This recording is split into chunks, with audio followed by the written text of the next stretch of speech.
Vamos falar agora de coisas incríveis, de fenômenos paranormais aqui. Você tinha me contado nos bastidores, iniciou uma história de um cemitério. Sim. Aí eu fiquei curioso para saber dessa história, que houve alguma coisa.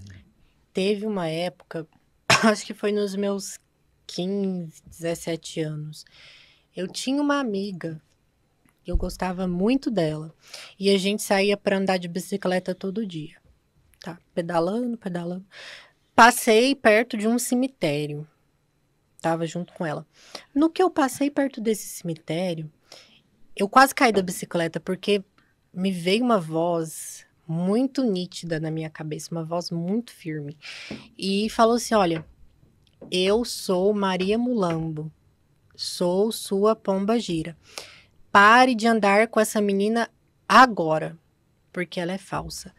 E eu quase caí da bicicleta e eu não parei de andar com a menina. O que aconteceu? Um belo dia a gente tinha ido para um lugar para apreciar o momento, a gente sentou assim, começamos a conversar, mas era sempre aquele clima, sabe? Aquele clima muito pesado, um ambiente que não era legal. E tava eu e ela, a gente foi tentar se levantar e a gente não conseguiu. Simplesmente não conseguíamos levantar do chão. Peraí, então ela repete a frase que foi de frase de impacto. Eu sou Maria Mulambo. E isso foi muito nítido, foi muito claro. E eu tinha muito essa questão espiritual que eu queria desenvolver. E depois disso eu fui em centro de Umbanda para tentar entender. Eu nunca achei uma resposta. Mas você conhece, a gente pode trazer alguns, vamos trazer vários e perguntar quem é a Maria Mulamba. Ah, Interessante esse sim, nome. não. A Maria Mulambo é uma pomba-gira, de fato. Sim, de fato, Sim. ela já Ela de é fato existe, sim. conhecida. E o que aconteceu? Também teve um outro assunto, assim, que às vezes é até meio pesado. As pessoas mais velhas, elas sempre falam que tem aquela palavrinha que você não pode ficar falando, né? Que é? Desgraça. É Ah, uma tá, não palavra pode muito falar. pesada. Sim. As pessoas, elas ficam falando, falando. Eu nunca fui de falar essa palavra, porque eu nunca gosto, nunca gostei. Eu acho que é uma energia muito densa, muito pesada. Mas a minha mãe falava muito. Ah, era isso pra lá e pra cá. E ficava falando, falando. Um belo dia, a coisa veio e tentou me matar. E assim, foi muito estranho, porque a minha mãe, ela estava bebendo junto com a minha avó, e elas estavam ali no ambiente, né, bebendo, fumando, e a minha mãe pirou do nada. Ela ficou violenta, agressiva, começou a quebrar as coisas. Chamaram um pastor para ir. O pastor foi, rezou lá, nem lembro, acho que era evangélico, não sei. Rezou, parecia que tinha melhorado. E no meio tempo, eu lembro que eu fiquei segurando ela, porque ela estava muito agressiva. Aí ela me olhou assim, mas não era minha mãe. Era uma outra coisa, uma coisa muito feia. E me olhou assim e falou assim: olha, você não devia nem estar aqui. Aí eu falei assim: ah, mas como assim não devia estar aqui? Ah, porque você já se matou 3 vezes. Não sei o que você está fazendo aqui. E eu, nossa, que pesado. E eu nunca esqueci isso. Sempre ficou na minha mente. A E sua aí, mãe falou isso. isso. Mas não era minha mãe. Sim, Não, era alguma entidade uma que... coisa muito estranha. E aí, parece que acabou. Só que eu percebi, eu sempre fui muito intuitiva, que não era minha mãe. Porque ela levantou, pegou já o copo de cerveja, sentou na mesa, cruzou as pernas e me dá um cigarro. Eu, que coisa estranha. Aí eu olhei assim e falei assim: vai embora, você não foi embora ainda não? E ela levantou e veio com tudo pra cima do meu pescoço me enforcar. E aí eu não sei o que fizeram, que realmente a coisa foi embora, mas eu permaneci com essa experiência que não foi muito agradável, né, na cabeça. Então, assim, é o tipo de coisa que eu não gosto de contar, porque muita gente é cética, mas realmente aconteceu. E foi pesado. No primeiro caso da sua amiga, a Pombagira, ela falou que Falou, ela, para você não ficar com ela, sim, que a sua amiga ia te trair. isso. E o que E eu aconteceu? continuei. E ela te traiu? Uma pessoa... Eu evito falar, né? Mas não era uma pessoa bacana. Foi uma boa dica da pombagira. Na época, eu e ela não estávamos em bom momento. Entendi. Né? Então, hoje em dia eu converso com a pessoa às vezes, esporadicamente, mas eu não encontro. Mantém um relacionamento mais... É uma... Aí você falou que caiu, não é? Não, eu quase caí. Quase caiu. Eu dei uma parada e fiquei ali. Acatei aquilo ali e fui embora. Falei, eu preciso ir embora. E fui. Depois, a gente se encontrou de novo e a gente não conseguia levantar do chão. Porque a gente andava de bicicleta, a gente tinha parado para descansar. E no que a gente sentou, a gente foi tentar levantar e não dava. Parecia que tinha um peso ali, sabe, em cima, segurando. Isso ficou quanto tempo, mais ou menos, só pra gente... 1 minuto. Sem 1 minuto força. tentando levantar. Foi bizarro. Então Porque não foi só comigo, foi com ela também. E ela ouviu Não, alguma coisa, não ouviu, não. E você chegou a falar isso? Ó, Eu não... ouvi, ou você ficou quieta e guardou Eu nunca contei isso pra ela. Agora ela vai ficar sabendo. Agora ela vai ficar sabendo, porque diz ela que quer assistir, então... Mas ela não é uma boa pessoa. Não, eu acho ela uma boa pessoa, sim. Hoje em dia, eu acho, sim, uma boa pessoa. Porque é uma pessoa muito envolvida em projetos de animais, essas coisas. E eu valorizo quem gosta, né, de cuidar de bicho, porque eu gosto muito. Mas na época, penso que pelo momento que a gente estava passando, não era uma boa companhia, porque tanto eu quanto ela, a gente não se fazia bem. A gente não...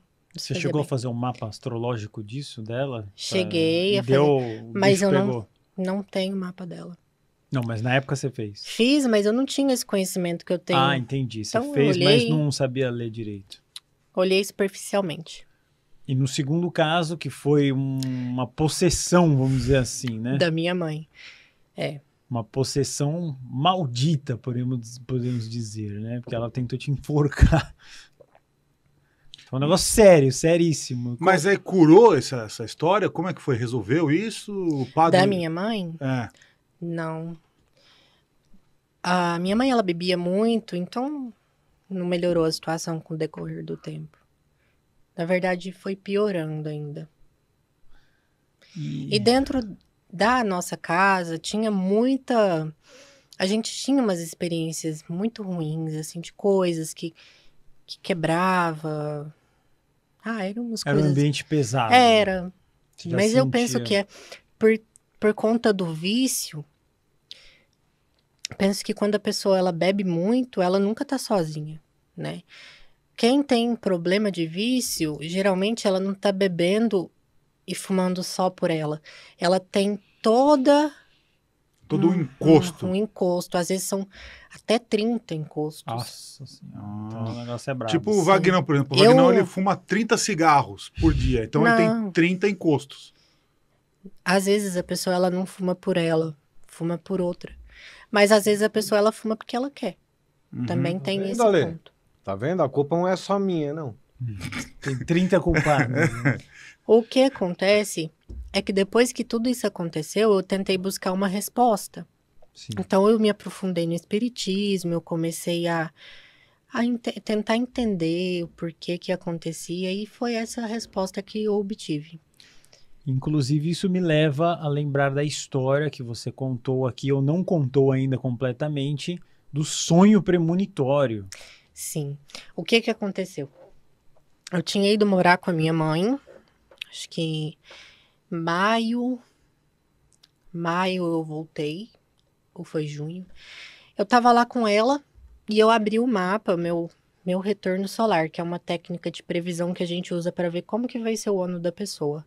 Eu não cheguei a interpretar, porque eu não gosto de interpretar as minhas coisas. Mas eu olhei lá no retorno e tava falando que eu ia perder a minha mãe.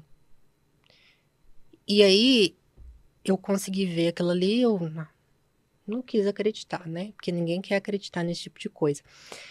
Mas eu fui para casa. E eu e minha mãe, a gente não tava conversando. A gente meio que deu uma discutida e eu falei, não vou conversar com a minha mãe. eu vou dar um tempo, um gelo nela. E ela tava com suspeita de câncer de mama. E o que aconteceu? Ela tentou entrar em contato comigo. Só que eu não quis conversar com ela. Dormi e sonhei com cobra. Antigo sempre fala, cobra é morte, mau presságio. Só que não foi só a cobra. Eu sonhei uma cobra preta muito grande que vinha até mim. Era como se a gravidade estivesse puxando ela. E tinha uma casa, uma espécie de casa vazia. Uma casa bem feia. Era só um concreto e estava vazio, assim, bem escuro. Sabe? Era um ponto bem obscuro. E era pequeno, era um cômodo, assim. E eu fui pesquisar, porque eu gosto, né, de entender. E, assim, tava falando que eu ia perder alguém importante. Eu não acatei. No dia 5 de julho, 5 de julho, eu dormi e eu falei assim, vou ligar pra minha mãe. Preciso fazer as pazes com ela. Não deu tempo. Ela faleceu na madrugada. Eu acordei pensando que ia ligar pra ela. Fui dormir, né, pensando assim, vou falar com a minha mãe pra pedir desculpa, pra gente se resolver, porque eu amo muito ela. Não deu tempo, ela infartou e morreu. Na noite que você sonhou com a... Não, passou-se uma semana que eu tive o sonho. Ah, tá, uma semana. Foi tudo muito perto. Inclusive, também sonhei com a minha demissão. Trabalhava numa empresa, não sei se eu posso falar o nome. Pode. Trabalhava na Arezzo. Uhum. Aquela loja de sapatos, né, que toda mulher adora, sapato da Arezzo. Trabalhava lá, não era um ambiente legal. O pessoal era muito competitivo, sabe? Uhum. Todo mundo, vamos furar o olho aqui da pessoa, porque preciso ganhar mais. Aí eu não durei uma semana, mas eu sonhei que eu ia ser demitida. Eu sonhei que eu abri uma caixa de sapato e tava cheia de cobrinha marrom. Uma caixa de sapato, muito literal. Não foi uma semana, eu Já. não durei. E a história da sua mãe faz quanto tempo que ocorreu? Faz quase 2 anos. É recentíssimo. É recente. Mas você, nessa noite que você teve o sonho, quando você acordou de manhã, você lembrava claramente desse sonho? Ou você foi lembrando depois? Lembrava. Uma coisa que eu sempre gostei de fazer desde criança é treinar sonho. Então, às vezes eu ia dormir pensando em alguma coisa que eu queria que acontecesse durante o meu sono. E aí eu lembrava daquilo. Então, eu sempre gostei de ter sonho lúcido, né, que eles falam. Eu sempre tentei ter viagem astral, mas eu nunca consegui. Tem gente que fala que sai do corpo e vai lá para o Japão e volta. Eu nunca consegui. Mas eu já tive paralisia do sono. Mas a paralisia do sono, ela tem uma explicação, né? A ciência já explica a paralisia do sono. Mas é assustador. Quando a gente tem, é ruim. E esses fenômenos que você tinha na sua casa, quais eram exatamente? Assim, o que você atribui? Eu não prestava muita atenção na questão dos fenômenos. Eu sempre tentei não me apegar, mas é coisinha que quebra, sabe? Sempre foi essas coisinhas assim que caía, quebrava. A gente não prestava muita atenção, mas era mais a questão que eu tô comentando era mais nela, sabe, na minha mãe. Era mais uma coisa dela. Você acha que ela era carregada acompanhada por outros espíritos, obsessores? Ela me contava que com 15 anos de idade, ela pegou aquele livro São Cipriano para ler. Sim. Que ela é curiosa, né? E foi tentar fazer um feitiço do São Cipriano de imaginar a própria morte. E ela disse que quase não conseguiu voltar. Mas que quando ela voltou, ela sente que não voltou sozinha. Daí ela sente que falava para mim, né? Que desde aquele incidente, ela vinha carregando uma coisa com ela. Mexeu com alguma coisa errada. Ela sentiu que cutucou alguma coisa ruim. Cutucou e aí ficava com essa energia. E essa história bem trágica te trouxe problemas hoje? Você sente alguma... Porque você tentou conversar com ela? Claro. Sim. E aí você tenta ir nos centros e conversar, porque a história, ela praticamente continua, não é? Sim. ela continue. Como hoje você agora lida com essa história tão dramática? Eu já fui no centro na esperança de receber uma carta dela, mas nunca recebi nada. Entendi. Da minha avó também.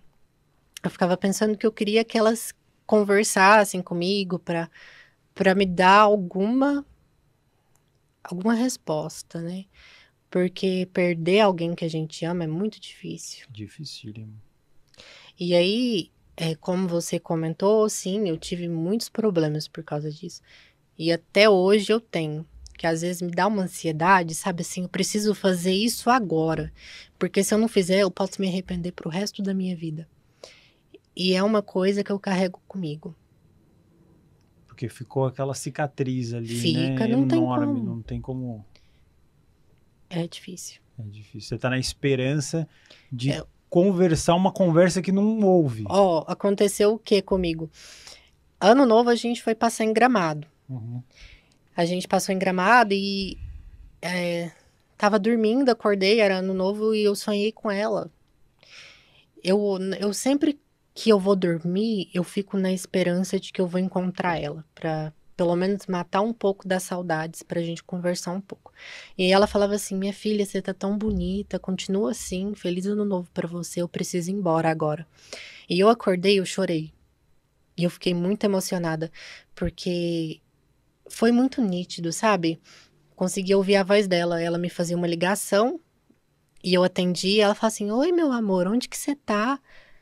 Eu, mãe, eu tô aqui. Ela, vem pra cá, vem. E me falava essas coisas. E eu via ela, podia, né, ter um contato com ela. Foi muito bom. Então você acredita que um dia, se rolar esse papo, vai ser uma coisa muito Ah, interessante. não, com certeza. Se eu conseguisse receber uma carta, eu ficaria muito feliz. Mas e o problema que a gente coloca aqui nessa mesa é: será que não é uma carta falsa? Não é isso que é o nosso maior drama aqui, tanto que nós estamos tentando chamar os maiores especialistas em mediunidade para isso. Mesmo que seja uma carta falsa. Ela vai te ajudar. Vai, com certeza. Sabe por quê? Eu penso que é um assunto tão delicado e muita gente perdeu muitas pessoas que são importantes. E esse processo de luto, ele não é uma constante, sabe? Não é você falar assim: hoje eu tô super bem e eu vou ficar bem assim. Não, às vezes eu tô super bem, mas passa um dia, 2 dias eu tô mal. E eu fico muito mal e eu quero ficar bem quietinha na minha, sabe? Sem fazer nada. Porque você precisa absorver tudo isso, né? Eles falam que tem 5 fases, mas é uma bagunça isso. É uma bagunça. Você vai ficar barganhando, você vai ficar com raiva e é tudo misturado, sabe? Não é uma coisa assim que vai... Que é linear. Estruturada. Não. Conta pra gente o que você queria que tivesse escrito nessa carta. Eu queria saber, assim, queria que a minha mãe falasse como que ela tá. Se ela tá bem, se ela me perdoa pelas coisas que eu fiz com ela, porque eu também não fui uma boa filha. Tive meus momentos muito ruins com a minha mãe. A gente tinha uma relação muito difícil. Meu mapa fala. É engraçado. Se alguém que entende pegar, vai falar, é muito difícil. Mas eu sempre amei muito a minha mãe. Então, assim, queria saber se ela tá bem, se ela acha que eu tô indo bem. Porque é muito engraçado falar isso, mas depois que a minha mãe morreu, a minha vida foi pra frente. Parece que antes, quando ela era viva, eu ficava presa ali naquela questão e eu não vivia a minha vida. Então, depois que ela morreu, eu comecei a ganhar dinheiro com o mapa, comecei a trabalhar. E foi tudo dando certo, sabe? Deslanchou. Tudo dando certo. Mas é horrível, cara. Porque às vezes eu queria ligar pra ela e falar assim: mãe, olha só, tá dando tudo certo. E não tem como ligar.